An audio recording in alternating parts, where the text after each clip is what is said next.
Oi, gente, graça e paz de Cristo, bem-vindos ao canal Cristo em Evidência. Eu sou a Mirlis e hoje nós daremos início a uma série de vídeos sobre personagens bíblicos. E o personagem escolhido de hoje é o apóstolo Paulo, que eu particularmente amo, gosto bastante, certo? Mas antes de começar sobre esse vídeo, falando sobre Paulo, quero pedir a vocês, as vossas senhorias, que ainda não são inscritos no meu canal, que se inscrevam aqui no botãozinho logo abaixo, inscrever-se. Basta apertar e você já está inscrito, tá bom? Fácil, simples, bem didático, tá bom? E também vocês podem aqui ativar as notificações do sininho, ativem todas, tá bom? E fiquem por dentro de todos os vídeos que eu posto. Curtam, comentem, compartilhem. Eu espero que realmente vocês sejam edificados por meio do canal Cristo em Evidência, tá bom? E aí, meu povo, vamos falar aqui um pouco sobre Paulo, certo? Paulo, antes da conversão, era conhecido como Saulo.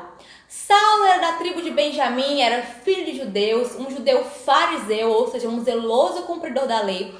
Havia nascido em Tarso, uma cidade romana, era membro do Sinédrio e havia sido educado aos pés de Gamaliel, um famoso rabino judeu da época. Saulo era um fabricante de tendas e era um homem muito culto, muito instruído e, destacando aqui, ele era um perseguidor dos cristãos, certo? Um zeloso perseguidor dos cristãos.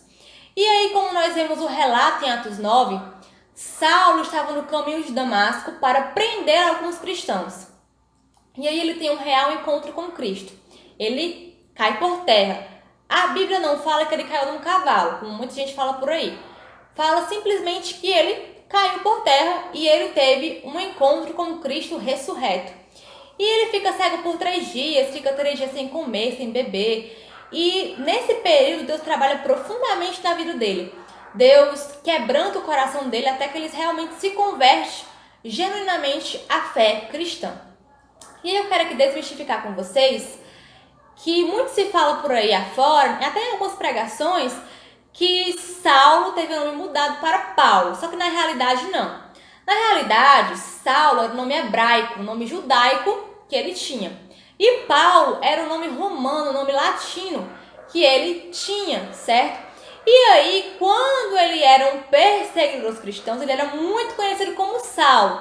Mas depois da sua conversão, ele passou a ser conhecido como Paulo. Até porque o nome Saulo remetia às práticas de perseguição, de tortura, de martírio, que ele fazia com muitos cristãos, como fez com Estevão, consentindo na sua morte por apedrejamento, certo? E aí, pessoal, Lucas fala em Atos 13:8 que Saulo também era Paulo, ratificando que ele tinha esses 2 nomes. E também era um costume da época, um costume judaico, ter esses 2 nomes, esses nomes que tinham significados semelhantes, até porque os judeus naquela época estavam sob a jurisdição do Império Romano. E aí, gente, Paulo ficou muito conhecido como sendo apóstolo dos gentios. Quem eram os gentios? Eram aqueles que não eram judeus, eram os pagãos, os idólatras da época. E Paulo havia pregado para muita gente importante, para filósofos, eruditos, intelectuais, governantes, imperadores, governadores, enfim, pessoas muito proeminentes, pessoas muito importantes para aquela época.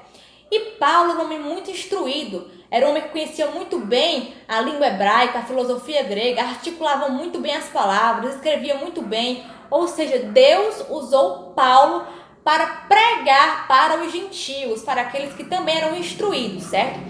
E aí eu quero destacar aqui com vocês que depois de Cristo, depois de Jesus Cristo, Paulo foi o maior missionário da história da igreja, certo? Fez várias viagens missionárias como para a Ásia, Macedônia, Éfeso, enfim, para vários lugares, propagando e pregando o evangelho de Cristo. E aí, gente, Paulo passou de perseguidor a perseguido, né?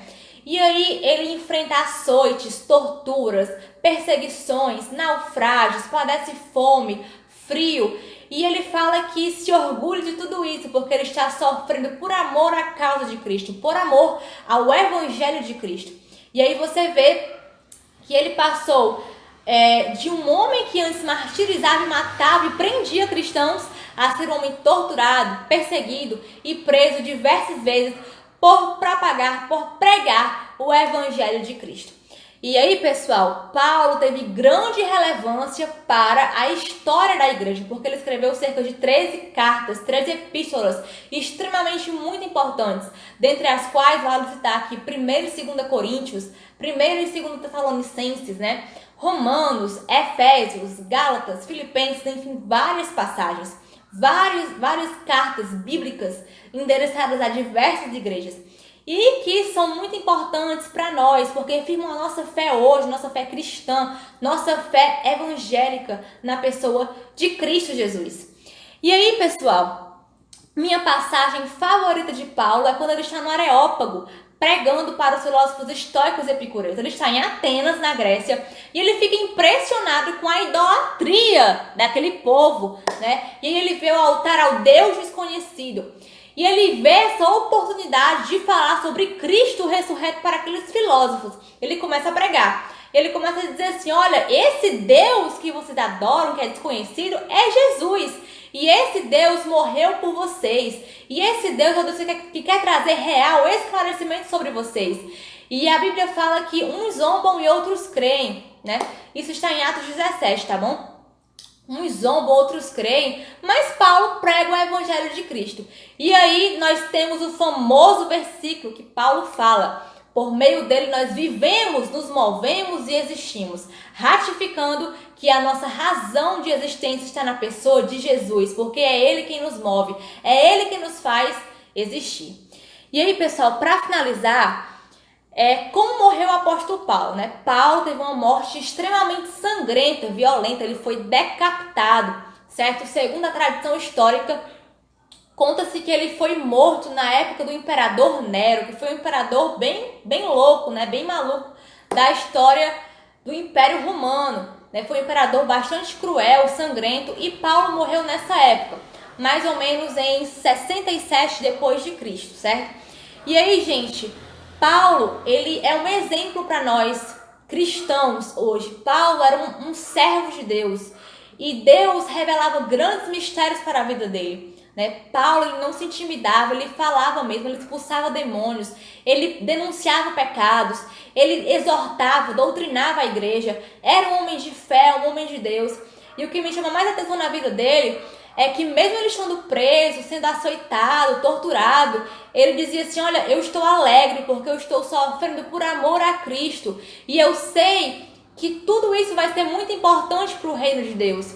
E o que é mais lindo nele é aquela passagem de Filipenses, capítulo 4, versículo 4, que ele estava preso e ele fala assim para os filipenses, olha, alegrai-vos no Senhor, outra vez digo, alegrai-vos. Uma pessoa presa mandando pessoas que estavam livres se alegrarem. Isso é muito bonito, isso é muito maravilhoso de se contemplar, de se ler, de se ver. E aí, gente, eu quero finalizar esse vídeo com vocês lendo aqui uma passagem que eu gosto bastante, que foi escrita pelo apóstolo Paulo, que está em 2 Coríntios 4, dos versículos 16 ao 18, certo?